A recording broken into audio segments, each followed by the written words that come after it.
पाहतोय तर मी धनंजय मुंडेंना काही लपून छपून भेटलेलो नाही असं सुरेश धस यांनी म्हटले।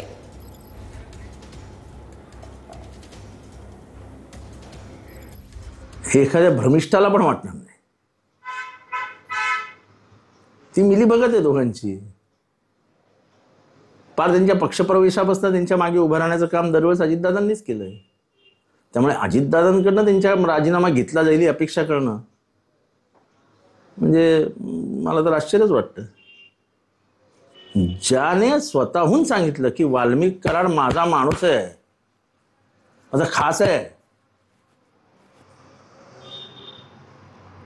आणि दुसरीकडे चौकशी चालू आहे, मग ह्याच्यात नैतिकतेचा संबंध येतो की नाही की आता डायव्हर्स घेतलाय वाल्मिक कराड बरोबर।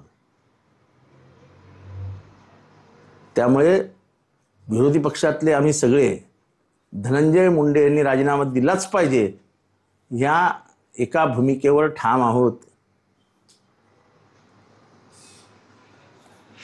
मी परवा एक केस सांगितली। फड नावाच्या माणसावरती 90 दिवसांनी निवडणुकीची केस दाखल झाली। त्या फड नावाच्या माणसावर केस दाखल झाल्यानंतर त्याच्यात त्या फडच्या मुलाचं नावच नाही, कैलाश फडच्या। त्यांचा मुलगा असं FIR मध्ये नोंद आहे। अशी कधी FIR होतो काय?